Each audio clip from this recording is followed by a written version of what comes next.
Hello, everybody, and welcome to a Slice of Gaming podcast, episode 119 for October 10th, 2025. I am your host, The Uncharted Wolf, and I am joined today by two very special guests to talk all things World of Gaming. Pretty interesting news week, I gotta say. Some more cancellations, some more Xbox news, a lot of weird things here and there. We're gonna get into it. A lot of games coming out and getting reviews, though, so that's exciting. I am joined today by my man, Jackie G. Hello, thank you for having me on. Thank you for coming on, Jack. And I'm also joined by my boy Bench. I have returned and I have been gaming. He's been gaming. Gaming's slower than usual. Okay, I brought this up the other day, but this man's kind of washed. He would have beaten Trails like 2 weeks ago by now, but Hey, still going. once I was free and the gears kicked in, I put like 10 hours in world credits just like that. Okay. Fair enough. Fair enough. It's just we've been calling you washed, and it's like I need you to I get have that been kind of spark back. washed. Yeah. We got to Hmm. bring it back, especially for the very busy holiday season that's coming up. I mean, I've been Yeah. looking at the schedule. Did you guys know Pokemon is out next week? I'm only 4 hours into Ghost at this point, so we're gonna be trucking along. This is a messed up situation, man. I don't got time for any of these. And meanwhile, I say that I had to play through Galaxy 1 and 2 all the way 100%. You know it because Yeah. I have no room to complain. We'll get into all that, including like what we've been playing. But first, you guys can find us on YouTube, Spotify, Apple Podcasts, your favorite podcast platforms. We're most likely going to be on it. Like the podcast, helps us out a ton, and follow us on Twitter and Blue Sky at A Slice of Gaming. Let's just get right into it. First story, I found this interesting. Call of Duty lost $300 million in sales due to the Game Pass report. This is Blair Marnell over at GameSpot. The original article was at Bloomberg, but I wanted to get the. I'm not paying for Bloomberg. According to Bloomberg, a former Microsoft employee disclosed that Call of Duty console and PC sales were $300 million lower than 2024 than they were in 2023. As previously disclosed, 82% of all Black Ops 6 sales came from PlayStation consoles. One of the primary reasons purchased publisher Activision Blizzard was to get new exclusive titles for Game Pass and drive the growth of the subscription service. However, Bloomberg's report noted that Game Pass subscriber growth has slowed significantly since 2020, and Microsoft hasn't shared its subscriber numbers since it hit 34 million in February 2024. And that's kind of like the main thing I wanted to actually talk about is this $300 million loss in sales. Now, I'll say right off the bat, this is expected. If you're gonna make the game effectively free with a subscription on a console, a lot more sales are gonna be lost because of that. So it being the biggest Call of Duty ever last year was mostly due to PlayStation sales kind of carrying the brunt force of that. But I guess I'll just ask you guys. I mean, Call of Duty again is coming into Game Pass this year. You think they're gonna stop at this point? Because it feels like in my opinion, it feels like a weird choice to have effectively your sales juggernaut always be a part of this Game Pass subscription when the Game Pass is it's not growing because of Call of Duty. Call of Duty fans are either gonna buy it on PlayStation, buy it on PC, or they're just gonna buy the 1 month of Game Pass and then stop playing. Like I just can't imagine like people buy the Game Pass subscription for Call of Duty and then stay onto that service. Well, I mean, when you make Game Pass about half as much as Call of Duty, that probably helps a little bit. Yeah, that's Yeah, I think the price increase will basically null any chance of them removing Call of Duty. no, that's a good point. That's a good point. It is that idea of like it being $30 now. You're really not saving as much money at this point. So hey, you might as well just buy it if you're gonna stick with it for a while. And it I is like Yeah. a lot of people, industry people, were saying at the time that the amount that Game Pass did rise because of Call of Duty was significant, at least compared to previous years. So I don't think they regret losing all this money because it was probably that they always assumed this would be the case. Yeah, probably just one of those things where they kind of factored in like, hey, we're gonna lose a lot of money because of a change like this. So they already penciled it in and basically said, hey, the Game Pass subscriber growth and as well as like other platforms, it'll subsidize the cost and make it worthwhile for us. It was interesting looking at that Game Pass kind of price increase last week, and specifically when they know of, hey, Xbox games are gonna be onto the Game Pass service a year after they launch for the mid tier. I forget what the mid tier was called. And they specifically denote it's like, but Call of Duty, not. You have to get Ultimate if you want Game Pass with Call of Duty. That alone showed me it's like, damn, they really did pay attention to the amount of money lost with Call of Duty being on the service, and they specifically want to note that, hey, we should make sure that Call of Duty is we should make sure that we get the money that we spent for Call of Duty effectively. Yeah, even if you're subbing the Game Pass for not Call of Duty, that sucks. Exactly. I'll be honest with you guys though, I'm so sick and tired of talking about fucking Call of Duty. The last few years, I'm just like I have stopped caring about this franchise so long ago. And it's not been good for so long, and I don't care. Oh, Black Ops 6 is good now. I don't care. I don't like the Omni movement. I'm out. So I'm just sitting here like, yo, give me Battlefield. That's what I'm here for. It's getting ridiculous. Let's move on to our next story. This one's kind of was making the rounds, and we'll talk more about the actual NPD later. But specifically, Chris Scullion put this on VGC. More than 60% of U.S. game players only buy 2 games or fewer per year, survey finds. Only 4% buy more than 1 game a month, Circana's data says. Market research company Circana senior director Matt Piscatella shared data from its Q3 25 Future of Video Games survey. According to the data, 18% of players in the US buy a new video game about once every 6 months, while 12% buy one about once a year. The survey also found that 33% of players buy a new game less often than once per year, meaning a combined 63% of players buy 2 games or fewer every year. On the other end of the scale, 22% of players buy new games around once every 3 months, with 10% saying they buy roughly 1 per month. Just 4% said they buy more than 1 game a month. So Yeah, I obviously, did. this is unfortunate to Hmm. hear, I guess, but it's also not surprising. I don't know about you guys and your IRL friends, but for me, they don't buy games at launch ever. They refuse to buy. I've been trying to get them on Battlefield. They refuse because they have the idea is like, no, I'll wait till it's on sale. One friend literally only buys games if they're $10 or less. I don't know why. He has money. He just doesn't want to spend Yeah, it. I'm curious yeah. if you guys have the same data I mean, in your friend groups. yeah, an example for like me is I've bought around 20 new games this year and have plans to buy probably around 10 more. So I'm probably in the 1%. And then one of my roommates, my closest friend, has his favorite game of all time is Ghost of Tsushima. That's his like number one. He's played it like 3 times. However, as a college student, and a smart college student, he's cagey with his money. So he does not choose to buy Ghost of Yotei day one. Now, if that was someone like me or us, we'd probably sell our left hand to get the new PlayStation game. However, someone that's a normal individual that enjoys video games as a hobby can wait for a Yeah, sale or Christmas or something like that. yeah. Jack, do you have any data on your own?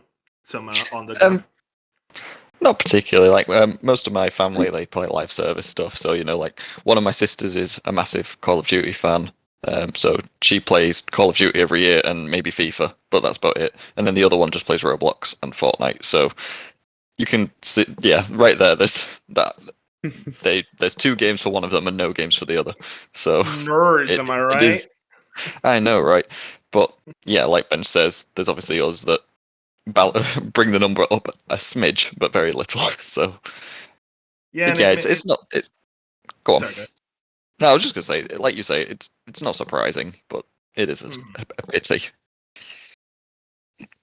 This type of data kind of exemplifies like why these companies are nickel and diming us more than ever is because 63% of these people that only play Fortnite or Roblox or they buy one Call of Duty a year, like this large overwhelming percentage are not going to buy these like Game Pass subscriptions or a lot of these other things. So these companies are looking, it's like, well, clearly we're not going to be able to court them no matter what we do. So let's just take the amount these 1%, like bench or like me, and like just court them to making or God, what am I trying to say here? Let's just try to nickel and dime that 1%, that small percentage of players, and get every single possible cent out of them because most of them are going to pay. At least that's what they think. And that's why we got, as gamers, we got to rise up and tell them it's like, we're not going to buy Game Pass for $30 a month. That's just insane. And, I know us three are very much not Game Pass supporters in any way. Yep.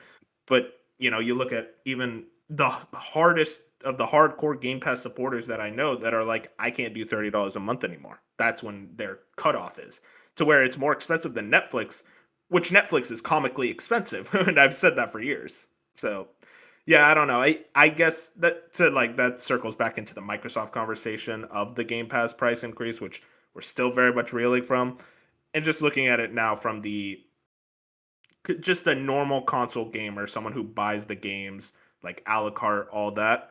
I think even we're not noticing more and more nickel and diming, and it's because of data like this that shows us why they're doing that.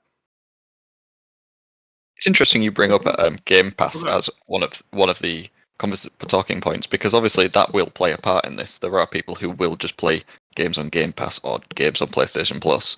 So I would be curious just how much that takes away from the actual purchasing of other games, but probably not that much. Yeah, exactly. I think that's one of those things that I definitely want to see some more data about it, about Game Pass in general. But I don't know if Microsoft's going to reveal that data to us. Let's get into our next story here. Ubisoft canceled a post-Civil War Assassin's Creed last year. This is Stephen Totila at GameFile. In July of last year, word began to trickle through Ubisoft that an ambitious new installment of the company's franchise, Assassin's Creed, had been canceled.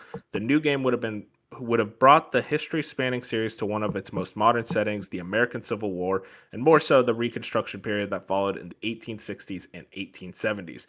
Reconstruction era Assassin's Creed, gamers would play as a black man who had been formerly enslaved in the South and moved west to start a new life. Recruited by the series' assassins, he would return to the South to fight for the justice in a conflict that would, among other things, see him confront the emergence of the Ku Klux Klan. That's according to interviews with 5 current and former Ubisoft employees who spoke to GameFile on the condition of anonymity because they were not authorized to speak about the project. The people were enthusiastic about the game, but were also frustrated by its cancellation, which they perceived as Ubisoft bowing to controversy. 3 sources told GameFile that word filtered through the company last July that management in Paris had stopped the development of the game for 2 reasons. 1, online backlash that sprang to the reveal of Yasuke, historically inspired black samurai, as a protagonist in the company's then upcoming Assassin's Creed Shadows, and 2, concern that the political climate in the United States was becoming increasingly tense. Too political in a country too unstable to make it short. One source familiar with the game and its cancellation told GameFile. Um, so I'll say, for one, I was never going to be interested in this game. I'm not an Assassin's Creed guy, so I'm not going to try to act like a pundit from that source specifically. That's why I'm interested to hear Jack's opinion on this. But on my end, I look at this as a fucking joke. I think Ubisoft's leadership is extremely cowardly and spineless to take what was effectively a really interesting concept that we could talk about if they would have nailed it or done it well. But at the very least, a very strong concept, and canceling it for the sole reason that they were too scared of people online whining about Yasuke or whining about the current political climate of the United States. Here's what's crazy to me. I feel like we all agreed as a society. It's like there's 3 groups that no matter what, we can mass kill and never feel bad about. And that's demons, Nazis, and the Ku Klux Klan. And Yep. now we're like, wait, guys, we got to think about the Ku Klux Klan's feelings. I don't want to think about their feelings. I want to kill them because it's a video game where I get to kill the Ku Klux Klan. That sounds pretty awesome. And I feel like we would all agree normally, hey, I want to go kill the Ku Klux Klan because they're evil. But apparently to Ubisoft, it's like, well, maybe we got to think about the other side here, you know? It's actually insanity. I think the fact that these people who are whining, by the way, are not playing these games. They're not buying these games. They are not the fan base. They just like to complain and complain about jack shit. Those people, the fact that these companies are looking at them and hearing a voice come out is extraordinarily frustrating. I'm annoyed by this, extremely so. But also, it's like I'm very curious to hear Jack's perspective as an Assassin's Creed fan. So yeah, this is a tough one to talk about without going super political. But man, what a fucking state your country's in. No, Okay, let's calm my down. country's the same. It's dire at the moment. Um, Mhm. so obviously there's two ways of looking at this. There's the sort of whether Ubisoft could tackle it and the actual fact that they're cancelling it for these reasons. So if Tom Henderson's to be believed, which you can take it with a grain of salt, that's up to you. This was the next big This is RPG game. Steven Totillo. Oh, you mean that part? Okay, my bad. I'm sorry. Go ahead. Yeah, so he said on Insider Gaming that this is the next big one after Hex. So this was supposed to be. With that being said, you would assume it's relatively not far along, but a fair bit of way through development. I was hearing 2027 was the rumor. Yes, that's what he said. But again, that was probably prior to. So this would have been mid 2024 when it was cancelled. So that would have been the original plan probably, and it probably would have been later after Shadows was delayed and everything like that.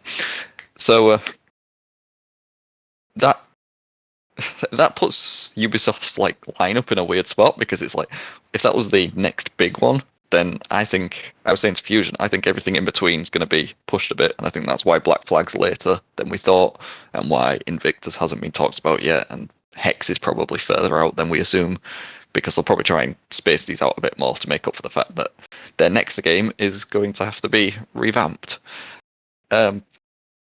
So there's that. Then there's obviously what Ubisoft could tackle it. Probably not. They don't have the nuance that they did 10, 15 years ago. Like when they wrote Assassin's Creed 3, they were very careful to kind of both sides, how absolutely vile both sides were in that conflict. And Wait, which game? I'm sorry. Assassin's Creed 3, they didn't say that these were the good guys and these were the bad guys. They said the Templars were the bad guys and the Templars were fighting on both sides. So they were very careful with that. And this would have been obviously a successor to that. I just think everyone would have argued that it is too anti-American to play this game, because they would have said that these groups of people are real humans, which they're not. They're just not. You completely surrender your human rights if you're that evil. Exactly. And again, this was supposed to be Ubisoft Quebec, and their writing isn't great. Assassin's Creed Odyssey was okay. Assassin's Creed Shadows was okay, but for something like this, you need a good set of writers on it. And to be honest, I don't think you need a massive open world like they're saying. This would have been the next big open world one. I think a story like this would fit better at a more condensed and more focused, but that's just me. So that's the game. Ubisoft actually doing this, it is pure cowardice. I will refrain from swearing, but it is complete cowardice. At the same time, their theories would have been right, and people would have kicked off a lot, and it would have been absolutely exhausting online.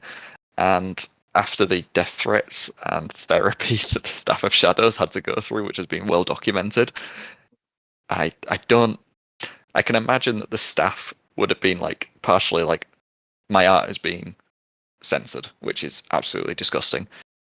At least I won't have to deal with all these absolute morons though. So I'd be very curious to know how many of them are feeling. But yeah. Could you imagine someone saying with their chest out that a game where you kill the KKK is woke? Just like, I feel like you say that and immediately I'm just gonna side eye you so hard, where you even try to both sides of that. It's like, no, it's pretty simple here. They're not the good guys at all. Yeah, but it is like, even Indiana Jones, like people were saying that was woke because he killed Nazis. So we are in dire times. We're in a very frustrating time for the internet. I'll say that much. That's why you guys gotta just play games and enjoy them, because makes things better. Yeah, God bless. Oh, don't get me wrong, complaining is very fun, but this kind of complaining, come on, guys, come on. Oh yeah, I like complaining about, like, I don't know, the dumbest shit imaginable. Like, exactly. Very goofy. Why is the fur physics not 4K enough? Something goofy. I don't know. Bench, did you have any thoughts on this, or are we good to move on? I mean, I just echo everything that Jack said, just, I'm not the Assassin's Creed guy, so I let him take it away. All right, cool. I guess we're good to move on. Yeah, it's just unfortunate, man. I because that could have been something cool, and that, but like you said, Jack, I just don't know if current Ubisoft staff are the ones to write a story that poignant. Yeah, not anymore. Let's get into the next one. Let's get into some Nintendo news. Water64 posted this, and specifically, this is a Nintendo tweet. We hope you enjoyed the two Close to You videos released on October 7th and 8th. The second video is available on Nintendo Today, a free app available on your smart device. These are the first short films created by Nintendo Pictures Co. Ltd. Nintendo Pictures will continue to explore new creative possibilities through video content. This is a whole thing that happened this week. Initially, Nintendo posted a video of a random ass baby and like some flying pacifier. I was like, "What's this?" And there was a whole stir. It's like, "Oh, it's a Mario Galaxy teaser." All this, like, all these little theories. Most people, though, were saying this is Pikmin. And lo and behold, the next day they released a video showing that there were little Pikmin around, kind of the whole video, making a stir up, making a muck of things. Very goofy, very cute. And then eventually, we get this announcement of Nintendo specifically saying it's like this was done by our company, Nintendo Pictures. My assumption, and effectively this is how I believe it, is this is just going to be a bunch of short films that they're going to make. Maybe before like stuff like the Mario Galaxy movie or like future Nintendo movie projects. Or maybe just like they can release like a bunch of shorts on like a Netflix or some type of streaming service. Not too much to go off of, but I think it's really cool that Nintendo Pictures is allowed to do something weird and kooky like this. It was a very cute short. I love my Pikmin, so hopefully we can get more out of Pikmin because Nintendo has very much pushed the franchise in a big way the last few years, especially after Pikmin 4. Yes, give me Pikmin 4, Switch to Edition, please. Yeah, I'm surprised they still haven't announced anything like that yet. I wonder what they could add to it. At that point, though, I mean, maybe just make Pikmin 5. Just do an update for 4. But yeah, shout out to Pikmin. Is there any Nintendo franchise you guys would like a short of, like specifically a short? Kid Icarus would be fun. What'd you say? Kid Icarus. Yeah, like those old Kid Icarus animated shorts Mm-hmm. that they released. That'd be Yeah. awesome. It'd be a good way to get that franchise back in the spotlight again. I feel like I want a new game. I don't want a short. We need the remaster or whatever. Yeah, I mean, I hope that's still happening. Yeah. I kind of in that line of thinking. There's that Star Fox animation that they made. I think it'd be cool to get like a series of like Star Fox animations Mm-hmm. in the same style that they did for Star Fox Zero, which bad game but really cool animated short. Jack, did you have anything? Tingle. Tingle, Just Tingle. just something animated from Zelda because we're not getting that from the movie. Yeah. Let's get to our next story. This is some sad news, some layoffs and cancellations. First and foremost, this is from game developer Chris Kerr. Heart Machine making layoffs and updating development on Hyperlight Breaker. Oh, ending development on Hyperlight Breaker. In an additional statement sent to game developer, Heart Machine sought to clarify the future of early access title Hyperlight Breaker and explain the plan is to polish the game as much as possible before winding down development. The indication, however, is that the studio will not be able to realize its original vision for the project. We still have something coming in January. We plan to deliver something meaningful and something as polished as complete. Given our circumstances, we're doing our best to refine what we can, complete key systems, and have the game culminate in a satisfying punctuation point, said a studio spokesperson. Given our limited resources with team members rolling off the project, we won't be releasing any more updates or hosting any Q&As for the rest of the year. We want to make sure the team can fully focus on getting into this next release into the next shape possible. Indie studio Heart Machine is making layoffs and ending development on early access title Hyperlight Breaker. So very unfortunate. I can't say for myself that I was fully anticipating this game. I just heard a lot of rumblings. I heard it was interesting, but not too much outside of that.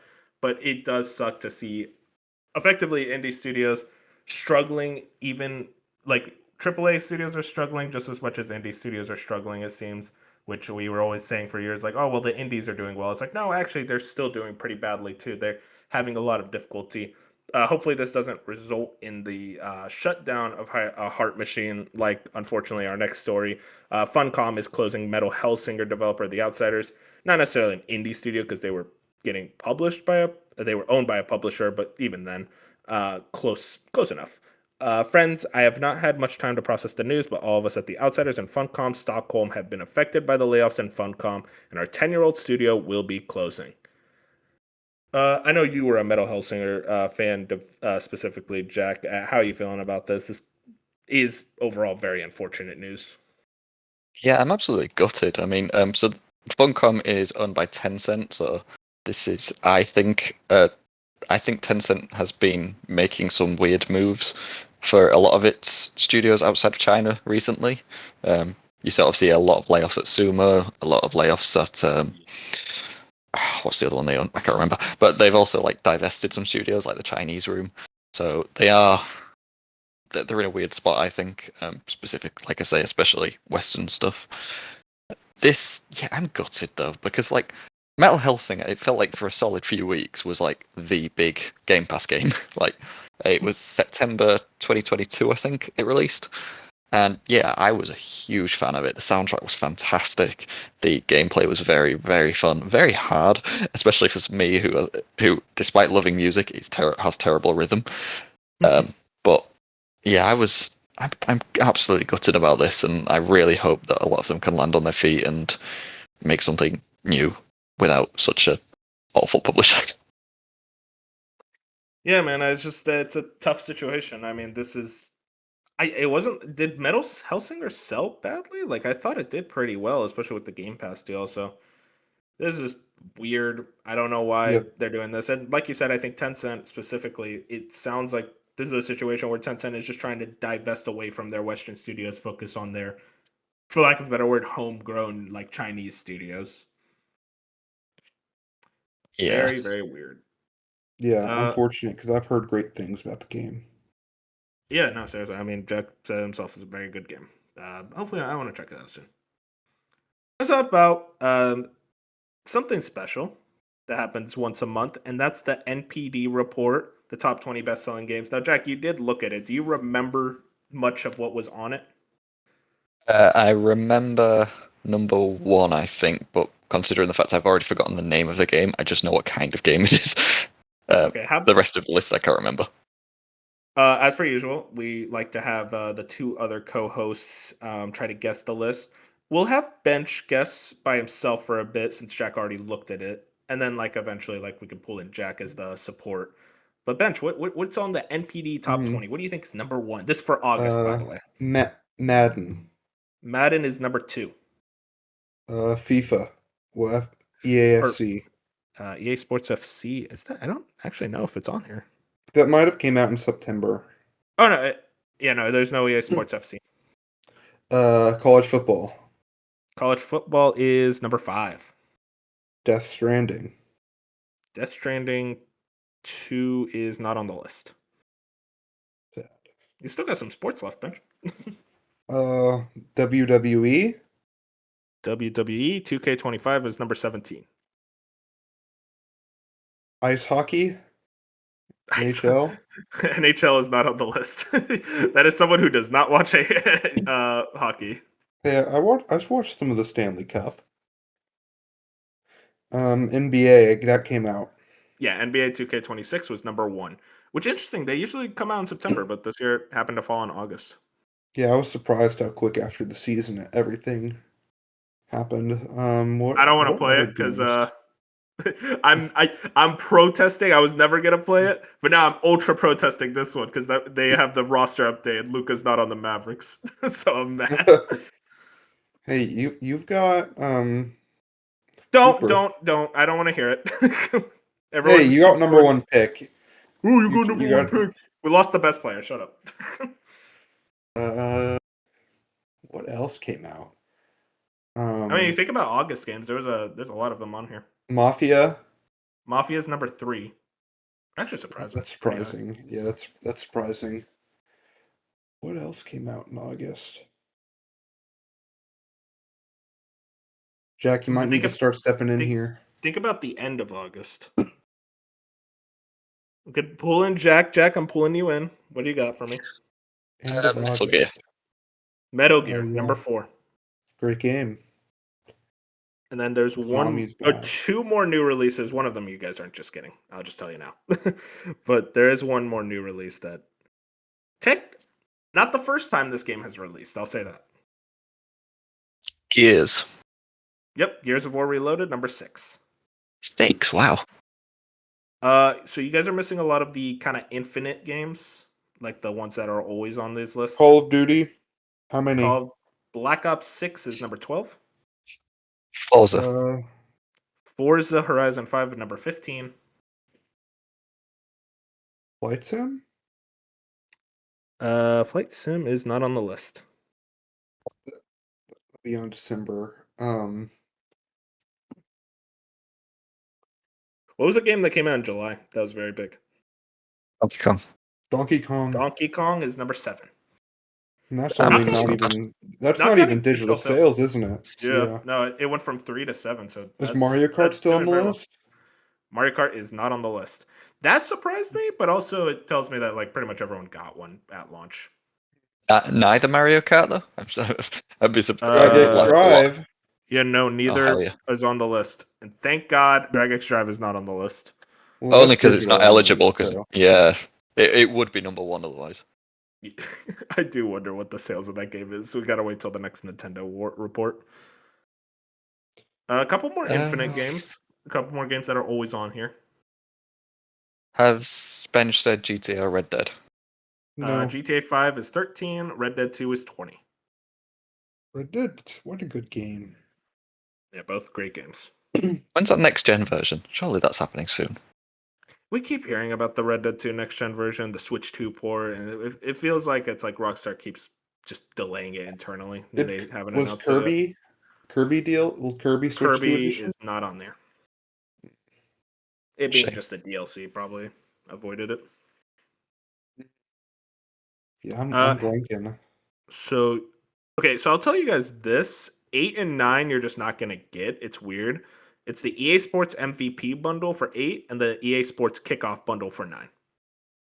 Fair enough. I do remember like one of the bundles being top 3 last month, I think. So I should have maybe got that one. It's very funny that both are on here though. Yeah. And then number 10, I'll tell you, there was an anime movie for this game. Oh, Demon Slayer. Demon Slayer. Yeah, Demon Slayer Kimetsu no Yaiba: The Hinokami Chronicles 2. I forgot. Apparently that that first game was good. I played the story of the first. I played the campaign of the first game. Was it alright? Was it good? It was the corridor campaign, but the gameplay was fun. Oh, okay. It's yeah, that movie that says a lot about how movies can really boost the sales of a game. Yeah. Because it went from 24 to 10. Blimey. Okay. Rapid fire. What's the best selling game of all time? Minecraft. Nope. Minecraft number 11. Come on, Bench. You were gonna say GTA 5. I heard it. Yeah. What was the best selling game of 2024? Helldivers. It wasn't. Yeah, no, it was Helldivers 2, number 14. Oh, was it? I was thinking college Harry football. Potter. Harry Potter Game on that the list. Harry Potter Hogwarts Legacy is 18. Nice. And then 2 more. This is a game that came out at the very end of July, and I feel like I never hear people talk about it, but it seems to sell well. Shadow Labyrinth.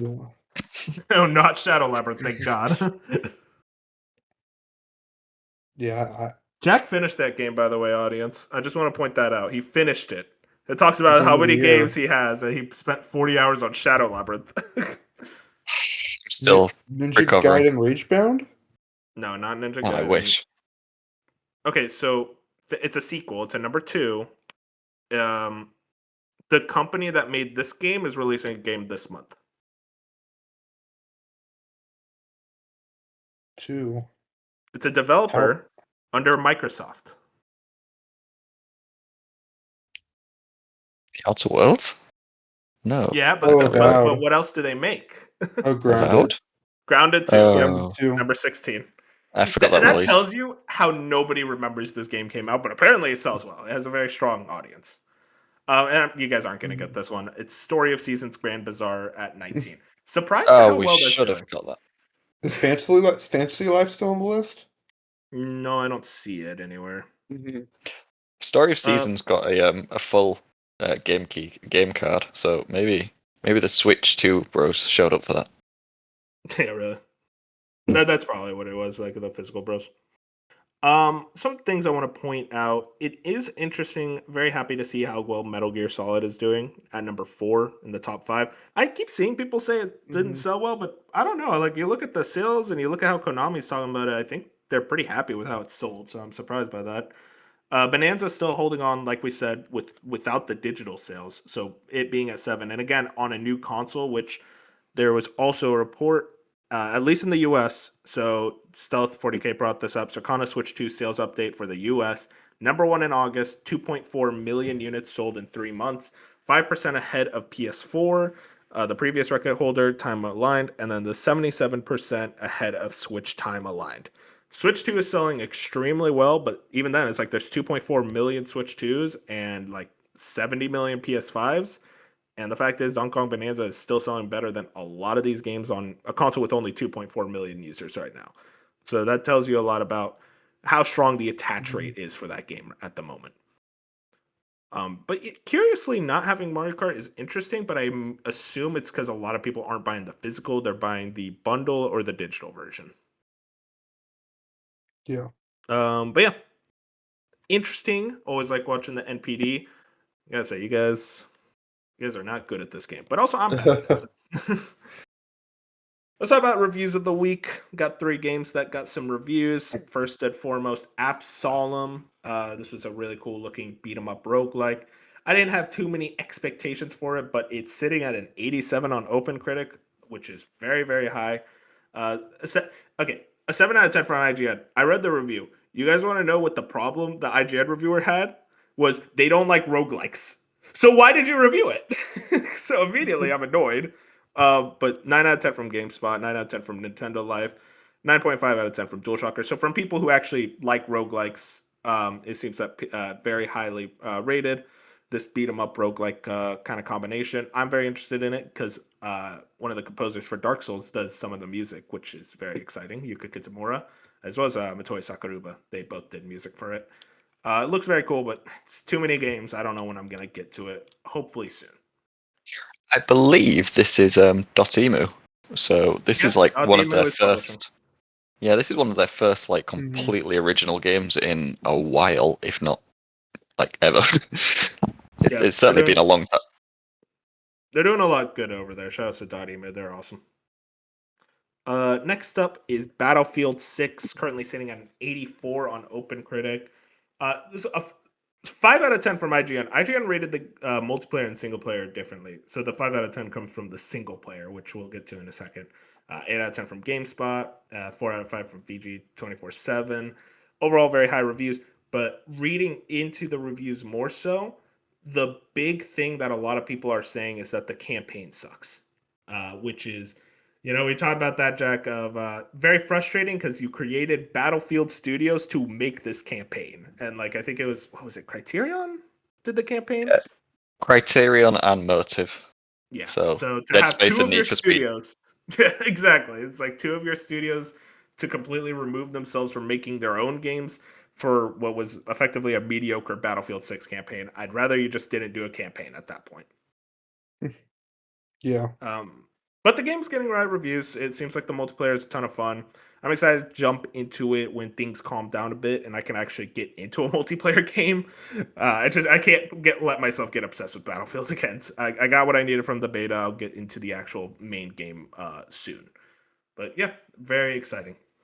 And specifically, I want to shout out the concurrence. Battlefield 6 opens up to 740,000 concurrent users on Steam. Okami Games split this. Most played full price shooter of all time, higher than the free to play open beta, top 3 multiplayer FPS of all time, along with PUBG and Counter Strike. Probably looking at a record breaking launch. And this is Friday. It's assumed that the numbers are going to increase as we get into the weekend, Saturday and Sunday. So seems like people are very much into it. They're playing it. Do you guys think Battlefield is going to beat Call of Duty in any way this year? No. I mean, we always say it will, and it doesn't. I guess it's like maybe from a concurrence and especially from a review standpoint, I think it'll beat it. Especially fan sentiment. I am curious if like we look at the NPDs, it's like, oh, Battlefield 6 was more than Call of Duty this year. I doubt it, but man, it would be really cool to have that happen because everything we're hearing about Black Ops 7, it seems like this one's going to be kind of a dud. Also, I want to give a quick shout out to Fusion. Fusion's multiplayer curse, he's not picking up Battlefield 6, guys. We're safe. So, anyone who wants to play Battlefield 6, you're good to go. Fusion is not playing it. Let's talk about the last one here. Little Nightmares 3, 74 on OpenCritic, 6 out of 10 from IGN, 7 out of 10 from GameSpot, 6 out of 10 from Nintendo Life. Jack, I know you're a big Little Nightmares guy. It seems like reading into the reviews that Supermassive didn't do what they needed to do when shepherding the franchise. I'm curious if you're still interested in jumping into this one. Yeah, I'm still absolutely going to play it. The reviews are not surprising to me. Maybe it's a smidge lower than I expected, and I expected the vibes to be off, but I didn't. I thought Supermassive being a larger studio might have at least made the gameplay more fun. It doesn't sound like they've done that, so I don't know. I'll see how I feel about it. It's not a game that I have super high expectations for, but the vibes are always fun. So, and it's a short one, so that's always nice. Yeah, for sure. This seems like a good one, maybe to jump in on a sale. Probably, I'd assume. I don't know I've if already you I've already bought it. okay, well, I always think I'm Yeah, bad with money, and then I talk to you. yeah, I talk they're to the not two full. worst people with money at the Discord right here. Hey, they're not full price games at least. If this Yeah, was like full price. 60, I'd be upset. Jack, you know it's gonna go on sale next month. Come on. Yeah, maybe, but I don't know. It's Maybe. fun. Okay. It's Look, Reanimal will save us. That will be the Reanimal real banger. sales. That game looks awesome. Well, that's everything for reviews of the week, boys. Let's bring in the segment that we don't bring in too often, but you know, with this Before news week. Yeah, before go for it. that, I've got to shout out one of the highest rated games of the year that I wasn't on to discuss the reviews. Trails has a 90 after 57 reviews. That's peak. Oh yeah, They is said that it that could this 91? leveled at a 90 after 57 reviews, but they said couldn't be done, but it has been done. I I'm do happy for love you. yeah, I do love looking at like man, those classic Twitter engagement posts of like if you think this was a bad year for games, you got one thing coming, and it's like all the high reviews of the year, and every single one of those They're posts, I look in the missing. comment, yeah, every reply is like, oh, you missed one. It's like okay, Yeah, well, fair enough, they guys. put a lot of them are putting Borderlands, but not Trails, and I just think that's beautiful. That is So fun funny. watching. Very sad. Hey, you know what? At the end of the day, I mean, like this is probably going to be the best selling Trails game. I don't think Oh, I'd be for surprised sure. by that. Mhm. Well, let's get into our main segment for tonight, boys. The publisher review. This is Bench's first time getting into a publisher review, and Jack, I think this is your second time. We've It is done like indeed. I think we've done 3 so far. We've done Um, two. We've done Ubisoft and we've done EA. no, I feel like we did. Oh, did we not do another one? Oh, okay. Okay, I yeah, yeah, think yeah. games You're just right. You're started right. coming out. Yeah, yeah, there was a lot of stuff. Yeah, okay, yeah. So we've done Ubisoft and EA. So I gotta say, the EA one, we definitely would have changed our tune after the Saudi deal. So that'd probably lower score now. But uh, if you guys don't know, this is our segment where we kind of spin a wheel of publishers. We see what we land on, and we effectively look at their past output. We look at their current output. We look at their future output. We look at their franchises that they own and what they could do with, and just give an overall score and how we're feeling about this publisher in the year 2025 and how we think they're going to do like moving forward. Um, I got the wheel full of publishers here. I got a good list. We still got some big boys on here. All right, we did EA and Ubisoft, so it's still some pretty heavy hitters. Let's spin the wheel. We're spinning. We're spinning, boys. You guys want to talk about Konami? Oh Okay. yeah. Okay, yeah.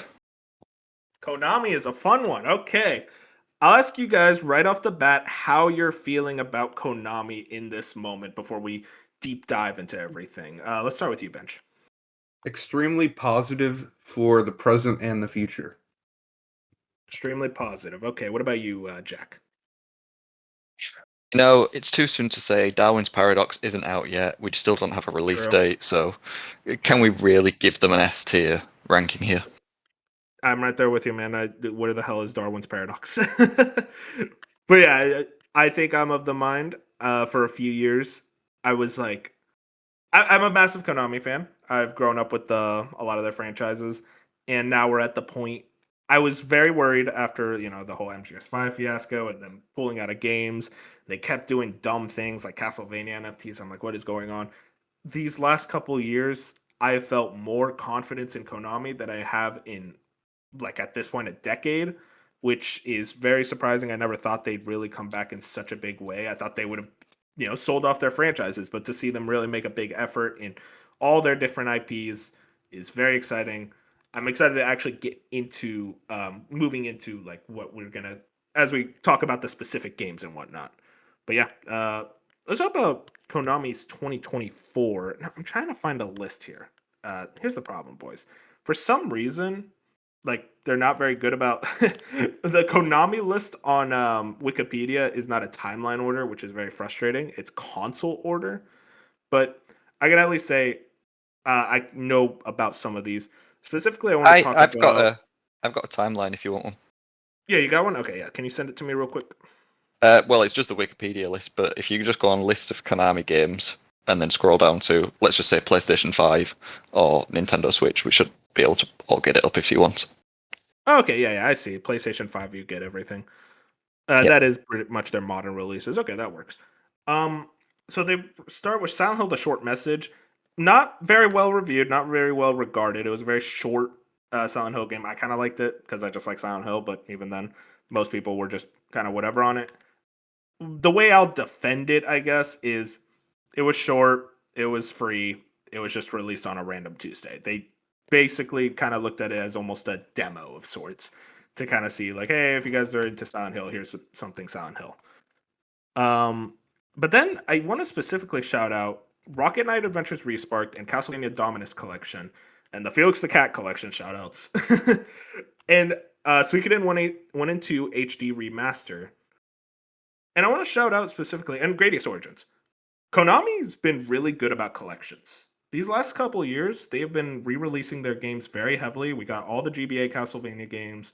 We got all the DS Castlevania games. We got the the Castlevania games of like the 80s and 90s, like the classics.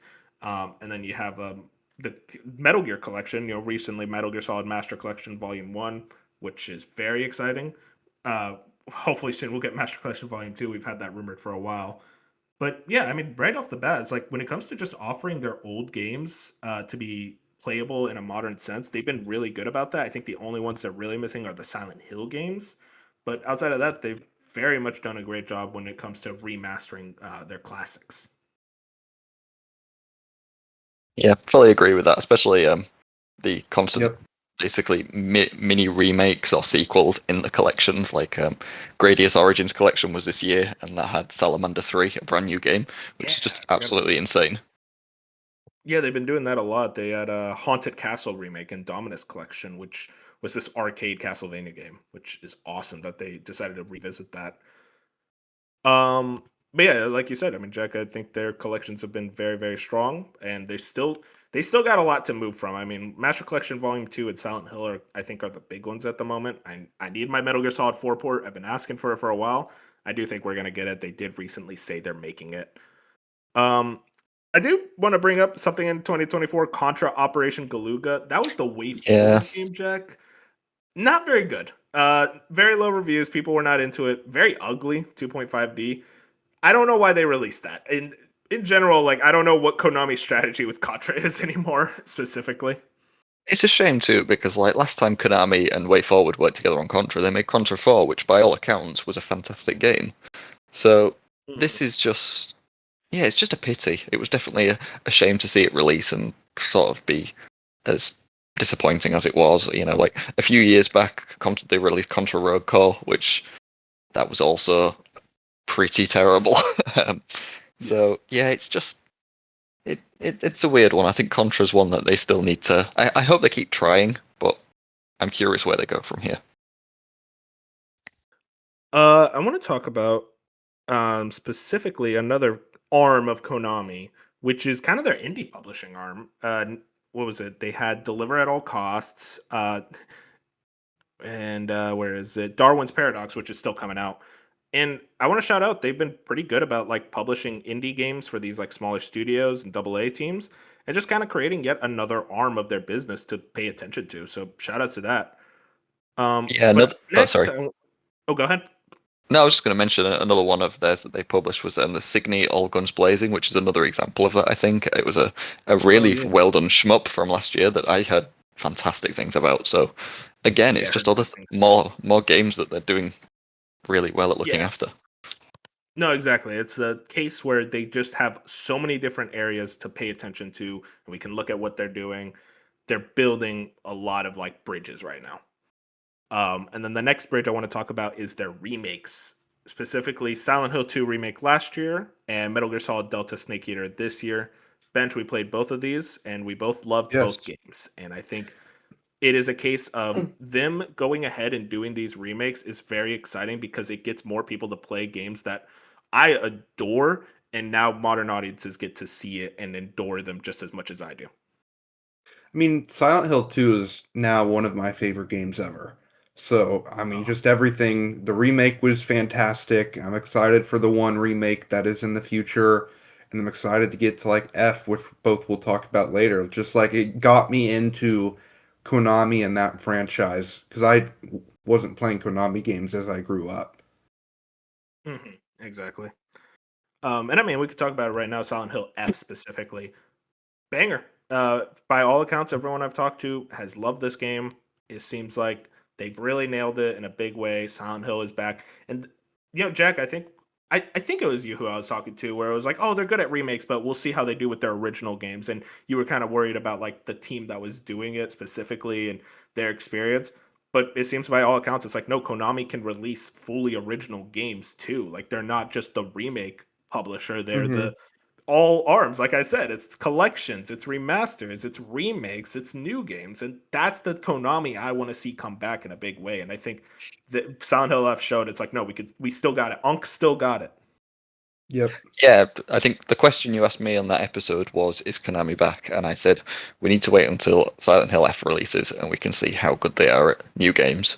And yep, they proved me wrong there. They've done amazing by the sounds of it. So yeah, that even that there is one other brand new game from this year. Can you remember what it's called? Ninja 5 Eden No, Zero. no, original game that Oh, they released Survival this year. Kids. Survival Kids, developed Yeah. by Unity. Yeah, I saw that. It's funny because I see the reviews and I'm like, huh. And then I actually look at the people playing it and they're like, hey, it's actually pretty solid. It's a decent Switch 2 launch game. That will forever be remembered as the game that crashed the Nintendo stream. Oh my god, I forgot that's what happened. Everyone came running to the UK stream. Yeah, they all came back. Oh yeah, we had to go to the UK, dude. Oh my god, that feels so long ago. Yeah. Right now, currently TBD games under PlayStation 5 at least is Darwin's Paradox, which we still don't know. It's still supposedly coming out this year. I want you guys to know, I tried looking up Darwin's Paradox. It's like maybe I missed an interview. The last thing was from the State of Play, and they literally have been radio silent. I want to know where that game is because that game looked awesome. But Silent Hill Townfall is their other one. That's the Annapurna developed game, which is interesting. We don't know too much about it. I did see a leak about on a Spanish web store that was it's supposedly set to release March 26th. I'm curious to see. That's going to be a pretty short marketing cycle, so I'm curious like how big this game is. But yeah, that's another thing to look forward to with Konami. And otherwise, they don't actually have much announced right now. But we'll actually get into the kind of deep pockets of everything when we get through the franchises. Hmm. Let's get into the franchises now. Actually, so I'll ask you guys this. Just say straight up if you think the franchise is dead in the water or revival. That's kind of the way we do things. And I guess specifically, if you want to specifically like state, we can park on some of these franchises and say like, oh, remake coming or this type of game, all that. A lot of these are going to go by quick. Jack, I don't know if you know this franchise, Adventure Island. I think that's like a NES game, right? Yes. Oh man, what was?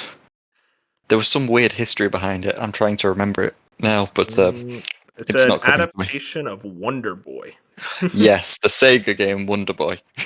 So Yeah, they, I don't they, think that's coming if I back anytime if I soon. remember right, they just Yeah. kind of copied it, but yeah, Yeah, it probably was. not coming back. Yeah, it was done by Hudson Soft. Okay, that's the weird thing.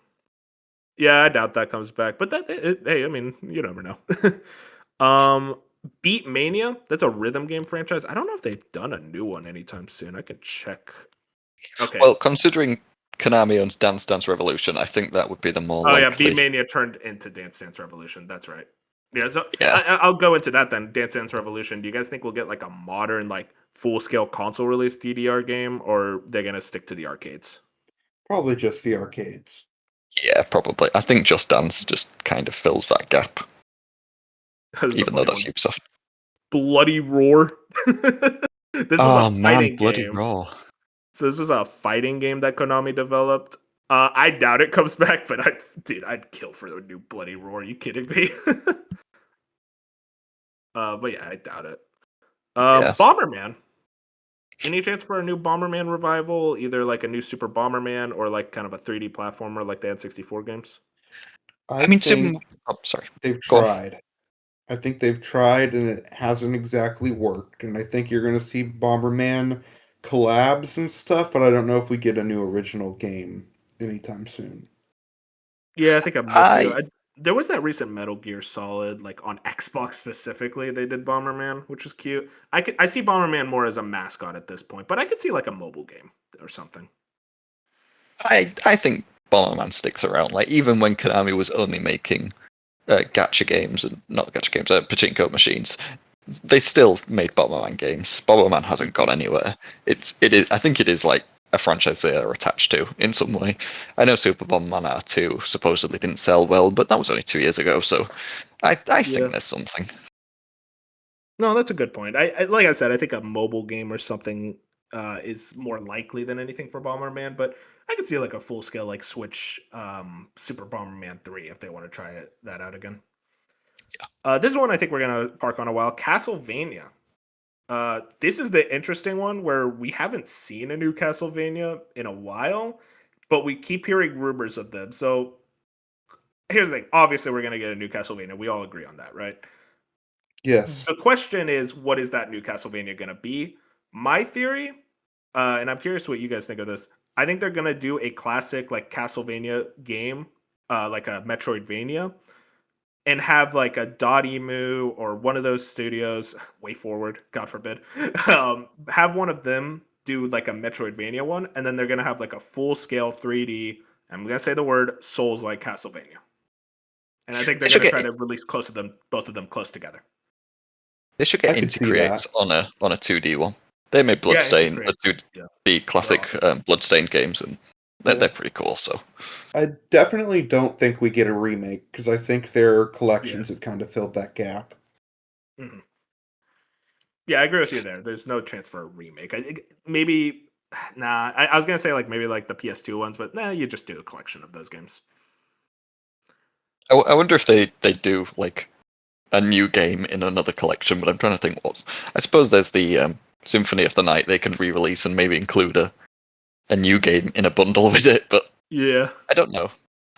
I could see Do you something think like that. do you think we see the next Castlevania game, whatever it is, in the next 3 years?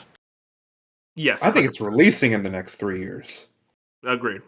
I think I have been predicting Castlevania at like every one of these showcases because this thing has been like leaked like a few years ago. It's been a while. Yeah. I mean, Jack, do you don't think it comes out in the next 3 years? I would have said 3 years ago that it would, so now I'm not so sure. Um, Yeah, I, I feel I like they've think been working very quietly on it. That's why. yeah, I'll say yes, but I'm not as certain as you two. I guess it's just more faith. I want Castlevania back so badly. It's one of my favorite franchises. This is another one, Contra. Now we talked about the last one last year. I do think Konami still pays attention to Contra. They still want to do things with it. I think they're just really bad at it. I think they just keep choosing the wrong developers. I mean, there was that one in 2019, Jack. You would know it. The top Uh, down. Rogue Core, Uh, and that was yeah. developed by the developers of Foam Stars, the hit Yep. developers. Yep. So yeah, I don't know if they know what to do with Contra. I always thought you could try to do like a third person shooter Contra, like just say fuck it and like try something completely new for that franchise. But I think after the last one, I don't think they put the franchise on ice, but I think whatever's next is going to be small scale. They could probably do another collection of Contra games. There are a lot of other ones, and maybe Yeah, in Contra that 4, like you case, mentioned. yeah, maybe in that case they again throw in a brand new Contra game in the collection, but I'm not sure. Yeah, I'm with you there. That makes sense. We already talked about DDR. Frogger. Eh? Shout outs. Any Frogger's day now. that's a mobile game. Triple A Frogger game any day now. This is an interesting one. Goemon. You played? Have you ever played the Goemon game on N64, Jack? I haven't, which seems like a crime to be honest. It seems like the most charming thing imaginable, and I love the Nintendo 64, so I should definitely play it, but I haven't. Yeah, and I Whether it's coming back, I don't know. no, because from looking at it, the last one was a patch a slot game in 2011. So that kind of tells me that's put on ice there. What I'm Yeah, seeing here, though, reading through this page, is Konami has a lot more franchises than initially thought, which they have a lot to just look at. Which, by the way, yeah. apparently they did Gurren Lagann games, which is very weird. How is that actually? Anime license games. You get they recently did Eden Zero. That's another kind of Yeah, arm. Do you think they kind of move forward more into the anime licensing? I mean, we know Bandai Namco has like fucking 90% of them. Sega has Demon Slayer. Do you think Konami tries to really push their arm direction, or do they kind of just little spurts here and there? definitely, because I don't think it takes a lot of work, but I think it's pretty financially lucrative. Hmm. But I also with Konami, I am of the opinion that that maybe a new Suikoden game, but Oh, also we'll get I to think Suikoden. yeah, I think that Castlevania, Silent Hill, and what we'll get to later, Metal Gear, I think those are kind of their three pillars, and I Yeah. don't know if they expand upon those for the next 5 years. I think you see something like what Capcom did, where they had their pillars that they focused on for 5 plus years, and then after that they expanded upon stuff like a new Dragon's Dogma and stuff Mhm. like that. But I think they're trying to cement themselves back fully and get new game, continue to pump new games out in those franchises until they really expand on some wacky stuff. Yeah, I think I'm with you there. Where Capcom focused so hard on Resident Evil and Monster Hunter for such a long time before they really started going into the Onimusha well, or even new IPs like Pragmata. And Yeah. those games are very exciting because hey, we've seen they've done really good with Resident Evil and Monster Hunter for the most part. Yeah. Um, but yeah, that's a good point, Bench. I do think they will have these other franchises as just smaller pillars to pay attention to and like throw stuff out and see okay what sticks what doesn't, but I do agree that those are like the big three. Let's actually get into Metal Gear. That is next up. I am skipping a good amount of stuff that like I just don't think we have a lot to say. But yeah, Metal Gear right now, I mean, obviously we just got Metal Gear Solid Delta, very strong reviews, very strong sales. What do you guys think is next for Metal Gear? Do you think we're getting another remake? Is it Master Collection Volume 2? I'm leaning towards Master Collection Volume 2. I think they want to get them all out. What even is in Master Collection Volume 2 is a question in and of itself. Obviously, it's going to be Metal Gear Solid 4. It's obviously going to be Peace Walker. But from there, it's like, okay, are you doing Rising? Are you going to do MGS 5 and like kind of an enhanced version? That's a question in and of itself. I could Could they see just do? them. I'm sorry, go. I could see them go back and finish five. Do you think they could do that? No, not without Kojima. No. Uh, they don't have the trust yet to really go for a brand new. Mm-hmm. I could if it's a case where they're like this. Okay, if they finish 5, that's not going to be in Master Collection Volume 2. They're going to re-release it Mm-hmm. Yeah, by director's itself. cut. Exactly. The thing is, Bench, with 5. So the way 5 was made, it was Act 1, Act 2, Act 3. Act 3 was never finished. That was the thing where you Mm-hmm. had the first 2 acts and then it just kind of ends. Act 3, there are a lot of pieces we know about. They have showed a lot of concept art. There was a lot of stuff that was finished. It just didn't go all the way to where it could have been put in the game. They could theoretically finish it. The problem is, I don't think the Metal Gear community is of the full trusting capability to go, yeah, go ahead and do it. We trust you. I think they're like, maybe we should do like one or two more remakes before we try to Yeah. touch anything Kojima. Well, I definitely expect 1 and 2 to get remade. And I think Oh, those are definitely less expansive than 3, correct? uh, yeah. The thing is, you're gonna have to change more about them. Okay. But 3 yeah, is I more of a expect. more modern game, and 1 and 2, there's Mhm. like top down arcade stealth, whereas 3 is actually like full on stealth game. Yeah, I definitely expect 1 and 2 to get remade, and it wouldn't shock me if they're already being worked on. Yeah, I But think one remake, MGS one. I've been of the mind that they could do a Metal Gear remake, like specifically the MSX one, and go, mhm. hey, we're gonna make it like full 3D. You know, it's not a 2D game anymore; it's full 3D, and like we're actually expanding a lot of like the ideas there. But that requires so much more overhaul. Like you don't have a template like you did with 3, so you're gonna have to do way more. I'm curious how they would go about with something like that. Yeah, I'm Um, definitely in agreement that Master Collection 4, I do think it would just be Master Collection 2, sorry, would just be 4 and Peace Walker.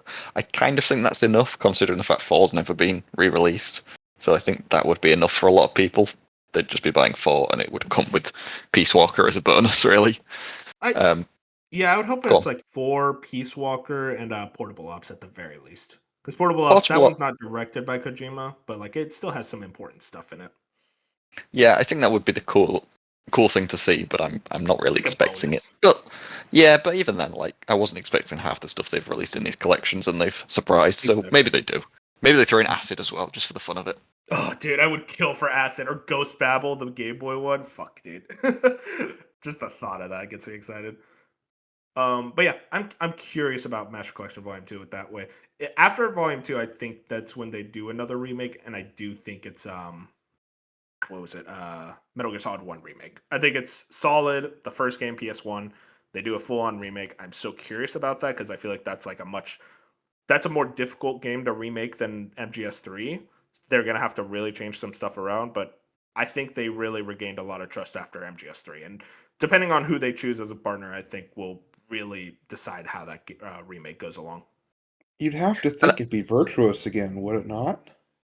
Yeah, but the it, thing is, Virtuos like had a template to work off of, whereas an MGS1 like full scale remake, Yeah, you're gonna have to get like, oh, we need more assets, we need new like yeah. dialogue, gameplay systems. There's a lot more stuff to work with. I Mhm. also think a lot of the heavy, obviously, Virtuos was one of the co-developers. Konami was, I think Konami was probably staffing up a lot during the development, and that's why they didn't do it themselves. Mhm. Whereas now I could see a world in which they kind of try and take on the franchise back to themselves, maybe with just less support from Virtuos. But I don't know. One more thing. So two more things actually. Metal Gear Rising 2. That was the first one was done by Platinum Games. Do you think they ever go back and do a sequel? Depends if Platinum Games survives. I'd kill for it, I but know. yeah, I Yeah. don't think it happens. It really depends on if Platinum Games how. It really depends on Digigaiden 4 and how that does, honestly. Which I'm excited for that. Yeah. That's next week. And then final question: Metal Gear Solid 6 to date. Do we ever see an MGS 6 without Kojima? 1 and 2 need to be remade before they do 6. Hmm. Yeah, I To think Ben to Bench's you're gonna need point, more comics. to Bench's point earlier, I do actually agree that they do eventually do a 5 director's cut. Yeah, I do think it's far off though, and maybe after that is when we see a 6. I guess in general though, I am so much more optimistic about the future of the Metal Gear franchise now. Than I was like a couple years ago. I think this franchise is in good hands. Konami understands what needs to be done. They understand like you're working without the visionary of the franchise, Kojima, and it seems like he doesn't really want to come back to it. So we're gonna have to see what the future of the IP is with them, and I think they understand that. And Okumura, I think his name is, who's like the producer of MGS3. He kind of seems to be the shepherd of the franchise now. He's very passionate about it. He's been working on it, the franchise since Portable Ops. He knows what he's doing. I trust him and that team to Oh, Shepard, one of my favorite franchises. Yeah.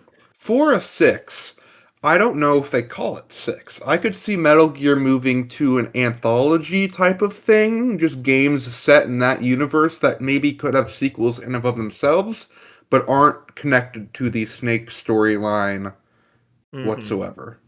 Yeah, Yeah, maybe Metal Gear something. Just not Metal Gear Solid, Metal Gear something. Like that's Rising a was. Yeah. that makes a lot of sense actually, Bench. That's a good point. It because the franchise story kind of ends with 4, and I don't know, like there are little pockets you can fill, but not important enough to where Yeah. we need like to continue the storyline. I think it's more likely maybe you do more Raiden stuff or maybe a different character. Who knows? It's very interesting to look at. Um, so I'll ask you, Jack, Gradius and Galaga in general. How are you feeling about those franchises?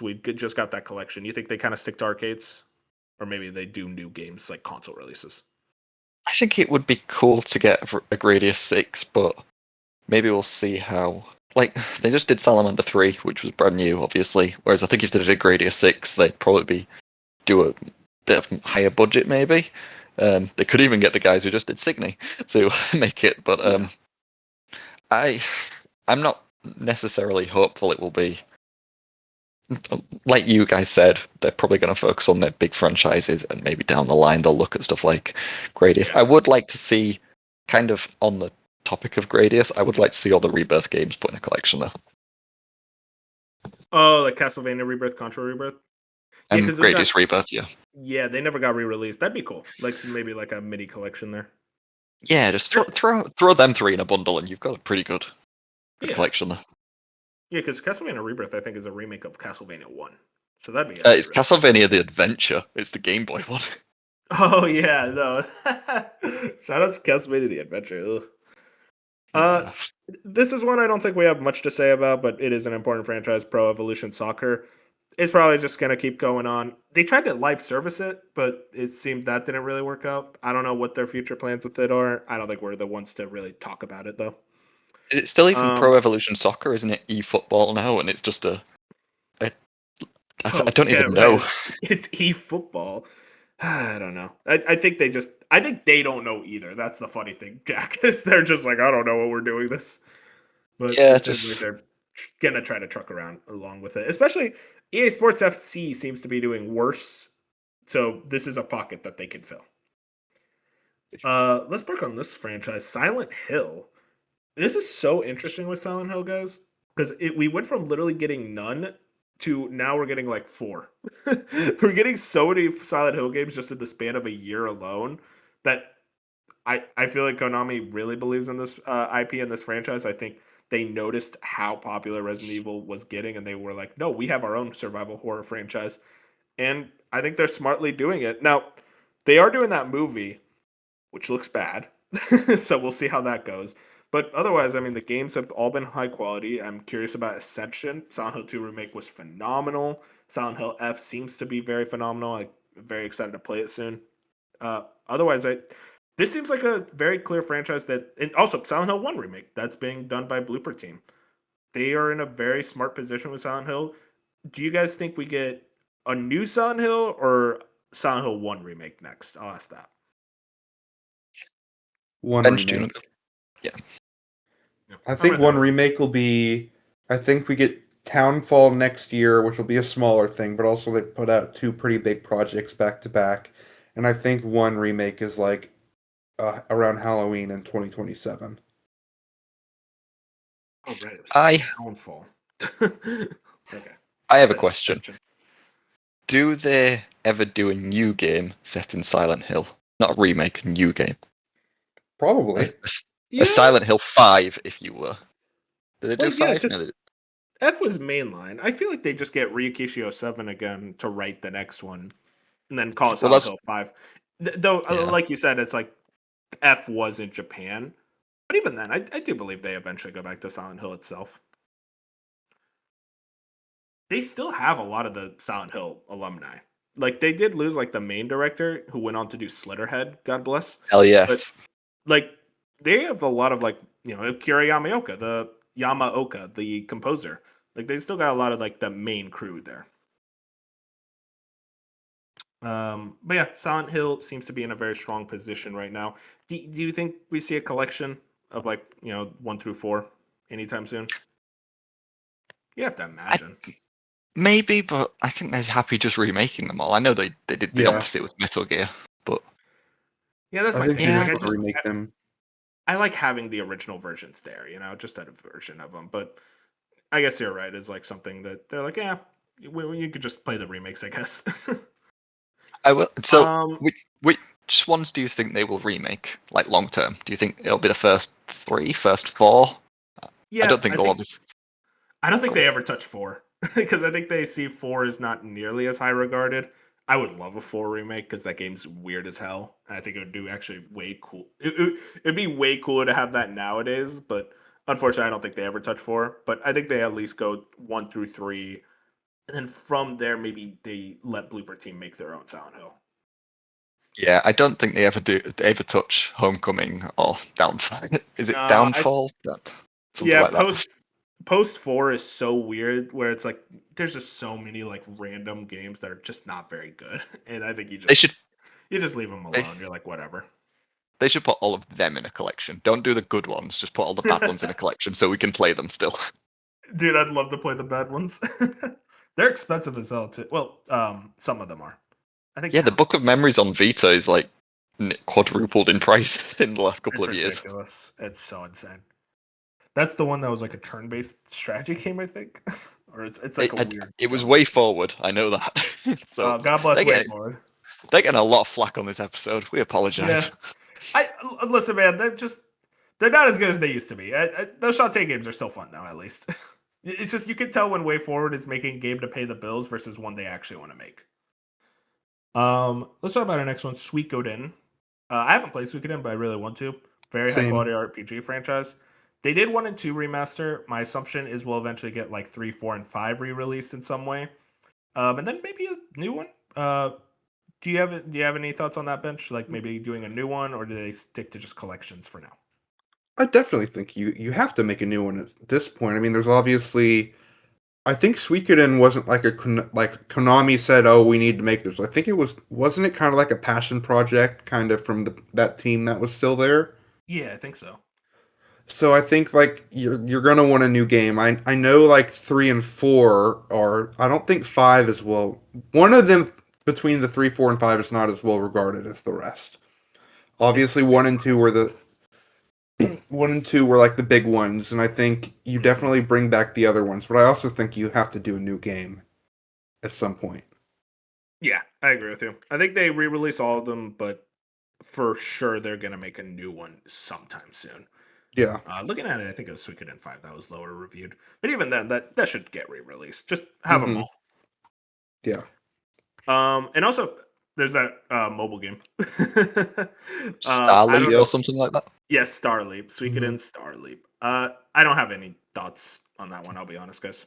It's just like okay, you made a mobile game, whatever.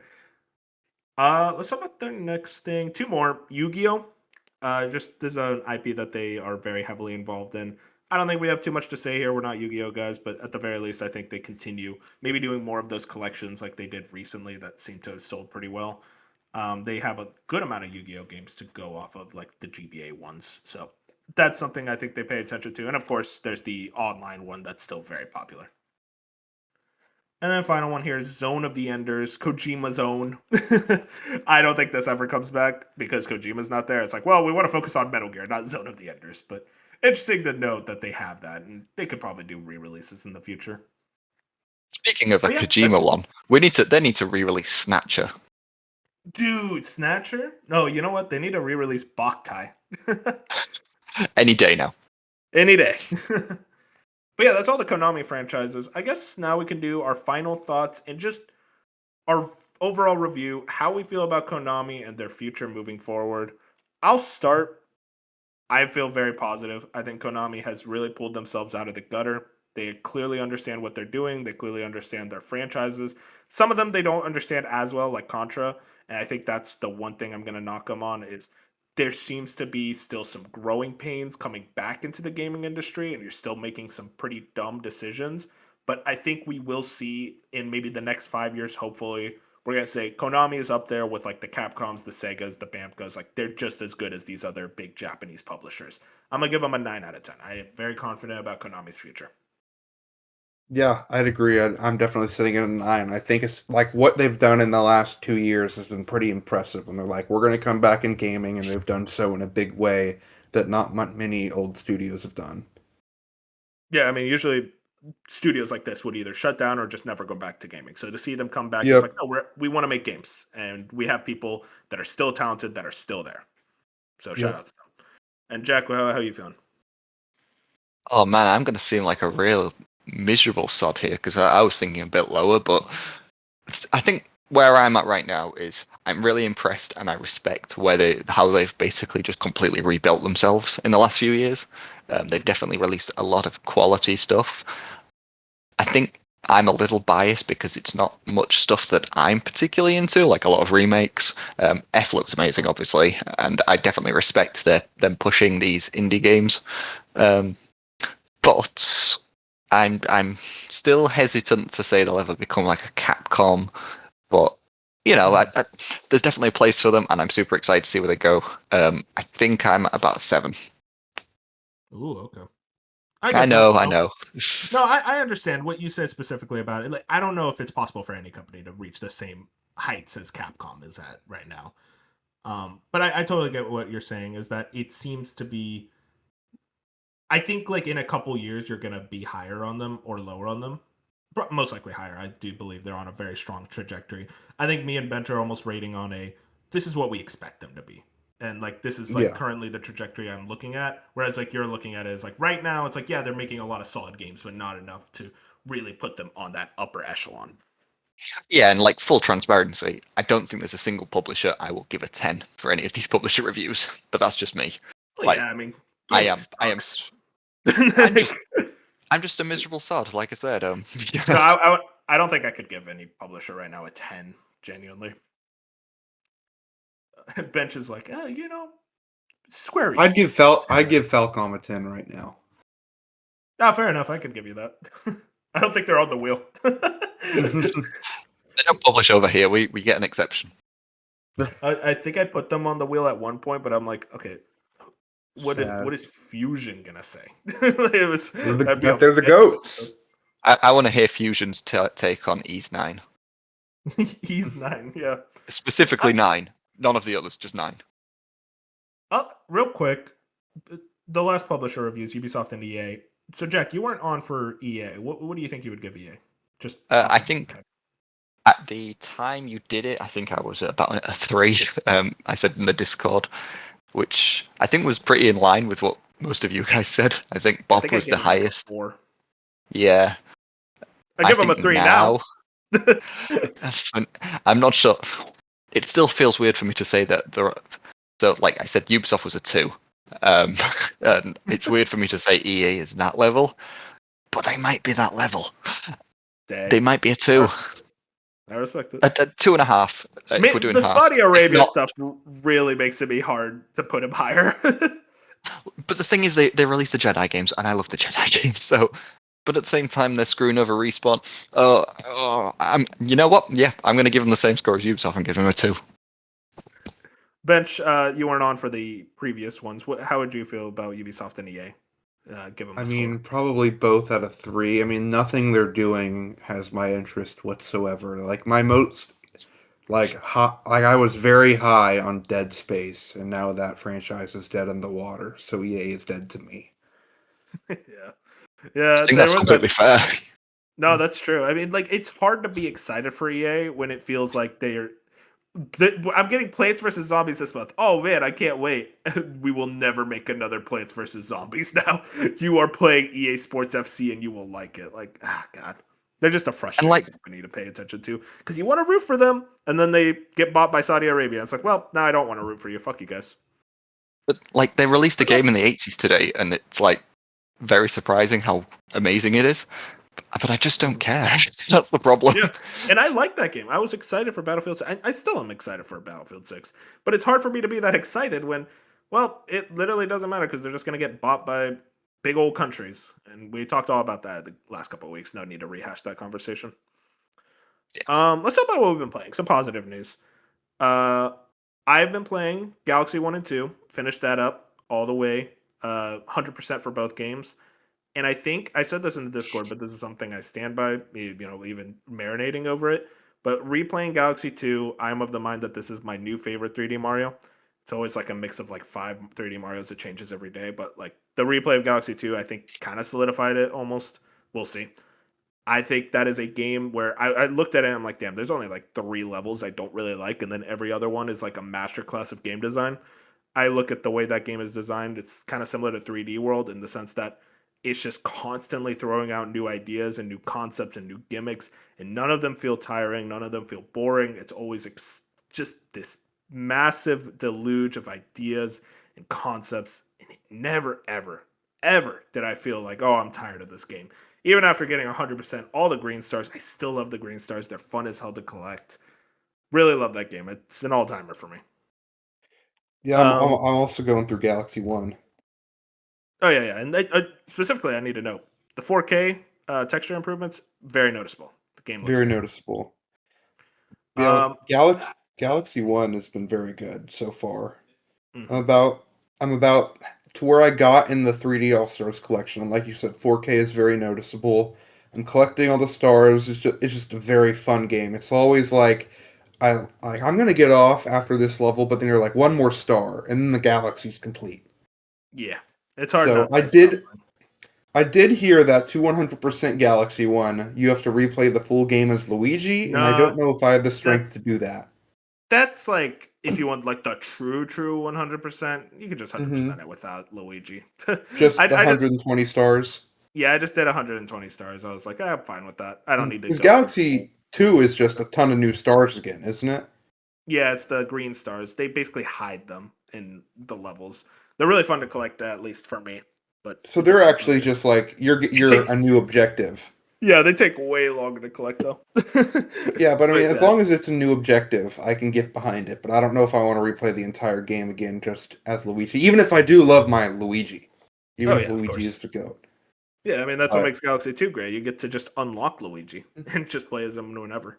It's awesome. yeah, Galaxy 2, I remember I loved Spaceship Mario, so I'm excited to do all of one and then go to two because I mean, it's been great so far, and I Mhm. remember two being that much better, even if it's been a decade.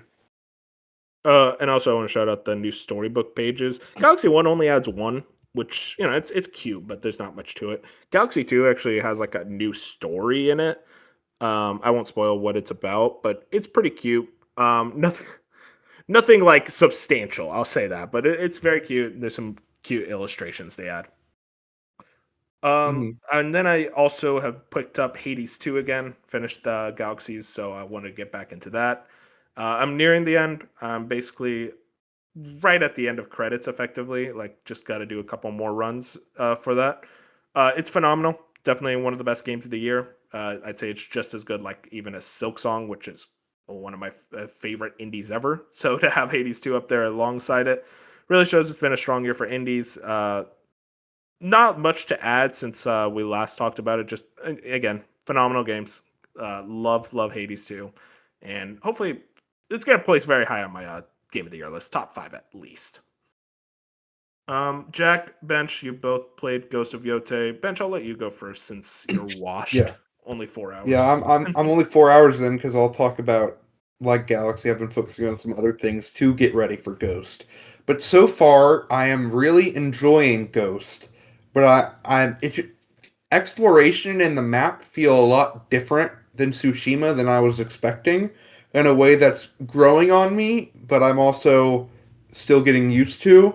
And the combat is super fun as usual. And I'm playing on hard mode, so there is a bit of a challenge. And honestly, recently I'm playing a lot of games on the hard mode, which kind of is fun, I guess. You're a gamer now. You're understanding what I've Like been I saying. played Trails, which I'll talk about on hard mode, kind of a little pushback. Just makes some things enjoyable. But Ghost of Yote so far, I mean, it's gorgeous. Looks great on the OLED TV, on the PS5 Pro, ray tracing, the whole shebang. Um, I'm just really enjoying it so far. The intro is very good. It's still classic Revenge, but I kind of like how they're doing it a good bit. And once I've gotten into like bounty hunting and stuff, I'm getting in that gameplay loop a little bit. But right as I was getting into it, I stopped and said I need to finish trails and knock out a couple smaller things. But I'm gonna hop back into it after later today because it's been about a week now. Nice, nice. Can't wait to hear more. Jack, you've gotten deep into it. How you feeling? Yeah, so I think I'm about 20 hours in, which is funny because I don't think I'm that far in the Whoa. story. I'm just Oh, completely getting getting lost, man. lost. Yeah, it's so good. I'm really enjoying the game. There's a pretty much everything from Tsushima it improves upon, and there are some things I like more in Tsushima, but this game it's stunning. The combat's so much fun. The different weapons are, I was saying to Fusion, they're not very particularly immersive. The fact that you just pull out a dachi from your back pocket, but it's still amazing. It's so much fun. Um, the story has been interesting. It's a bit Mhm. predictable in certain areas, but it's been, it's I I'm I can't really judge it until I've seen it through, in my opinion. Of But course. so far, I'm enjoying it a lot. I am playing on the English dub first, and then I will replay it in Japanese at some point. But Erika Ishii is doing an incredible job as Atsu, so I don't I'm regret in it at all. I'm in Japanese, so which as the Trails fan, it's funny because one of the Trails characters in one of the recent games voices this main character, so that's all I hear. Yeah, I did Yeah, hear that. I, I've been hearing Eric Aishi did a good job in that role, which was something I think me and Fusion were worried about, but he seems to be pretty fond of her as well. Yeah, I don't think the trailers did her justice, but in the actual game, she's fantastic, in my opinion. She'll definitely be one I remember throughout the year as we get close to the end. Um, but yeah, like again, I'm just enjoying it so much. I'm just exploring everything. Every time that I'm like, oh, I'm not really in the mood to do a big story mission, I'll just go explore somewhere. And then, kind of like what we were saying with Mario Galaxy, with it, like just one more star, I'm kind of doing that with Yeah. like, oh, just one more shrine, just one more altar, one more fox den, just one more, and just constant, and just kind of clearing out the map that way unintentionally. The bounties in this game are so much fun. They are all worth doing so far. Like some of them are just fun to fight, and some of them are just have a good sense of humor, and then other ones are like really kind of emotional story things, but you would just are completely optional, and you wouldn't even think to go there. So yeah, I'm really enjoying that bit. Um, but yeah, like I say, I'm not that far in the story, but everything I've played so far is fantastic. Yeah, no, that's awesome. I mean, this is definitely a game I want to jump into soon. I think it's clear Sucker Punch kind of learned a lot of the lessons from Ghost of Tsushima. How's kind of the open world isms of this game? Is it kind of like, I'm still kind of tired of this, or oh, I can never get tired of this. I just want more. I'm definitely uh, I like it a lot. I kind of like that it's split up into zones, um, just because it means there's more opportunities for level variety. Like if you just had one massive open world, like everyone was complaining about with Shadows, it'd just be all trees because Japan is a lot of trees. So I do like that it's split into different zones, and each one of them so far has felt pretty different. Um, and then it also like it feels natural though at the same time. Like it doesn't feel like, oh, I'm this open area is completely different to this open area. Kind of just flows together really well that you don't even really think about you're in a different zone, in my opinion. But Hmm. I don't know if Bench feels differently based on what he's explored so far or what. I mean, I like the bounty system a lot because I'm still 4 hours in, but as I was getting early, I was noticing that I'm exploring a lot and getting rewards, but there's not a lot of combat slash gameplay involved in it. But then I started getting bounty hunting, and then you get some challenging battles, and then I finally found like an enemy base camp. Like enemy base camps seem different in this game than kind of how they were on the map in the first game, which made it like, are there any? Or because I was getting frustrated by the lack of like sword fighting, but that seems to not be an issue anymore. I will say as you get further on, I think that will lessen a little bit because there are like more people after you. So Yeah. you will see more guys coming after you and trying to interrupt you, but they're all avoidable. So it's like up to you whether you want to Hmm. get in more contact. I'm just getting in all the combat Yeah. that I can because it means more It's coin fun. anyway, so might as well. And like you say, it's a lot of fun, especially if you like clear out an entire group without taking a single hit. Mhm. So yeah, I think the game will get better for you in that regard as you go, but I that's will say it's annoying that the dodge roll is just locked behind a skill point because what you can do before getting the dodge roll sucks. yeah, the little nudge out of the way. Yeah. I will admit I got that straight away. Yeah. That's awesome. Good to hear. I'm excited for that game. Bench, you've also been playing a couple of other games. You've been knee Yeah. deep in Trails. I'll start with Kirby because Trails will take a little longer. I played the Kirby Starcrossed World DLC, which has been it was a lot of fun. It took me about 4 hours. I didn't 100% or anything, but it was a quick little jaunt back into those remixed levels that were all very unique, interesting, colorful. As you can expect, the music was great, and Mhm. then it ended with a very challenging boss fight against like another space god, as you'd expect from Kirby. That's pretty interesting. That was honestly pretty difficult. I like died 3 or 4 times. It was difficult but fun, like stuff that couldn't happen on the Switch One. It was just a fun little jaunt back into that world. Is it worth $20? I'm not sure, but I liked the first game a ton. It's like my second favorite 3D platformer of all time, so it was fun to revisit that world and just get a little quick jaunt through it again. So I really enjoyed that. Yeah, I really want to get to that. I love that Hmm. game so much. So to kind of hear just new content, it has been. I've been hearing a lot more about like, yeah, it really wasn't worth the $20, which Yeah, unfortunate. But I heard the same thing about the Bonanza DLC. And it's like, okay, I guess Nintendo just really yeah. likes $20 DLC now. This is their thing. Yeah, I'm playing that, and that's definitely not worth 20, but it's my game of the year currently, so I got to go Yeah, back. of course. But then for Trails, after 51 hours, I finished Trails in the Sky the first, and it lived up to all of my hype. And I guess you could say I knew going in that Trails in the Sky is probably the third weakest of the series, but not to a fault of its own. It's a slow burn that kind of introduces it's a setup game. So the second game that will is getting a remake will be out of this world. But I mean, everything about this remake is very good. They like the art style is fantastic. Graphically, it's gorgeous.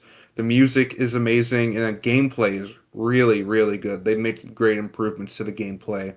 But then there's just that slow burn story that culminates in the finale, and that last hour always just hits like a truck, and I'm very glad that they decided to remake this story arc of Trails. And the teaser at the end for the second chapter was very, very good to tide me over for a game that I think we could see the sequel get the remake in the first half of next year. I don't think that's out of the realm of possibility.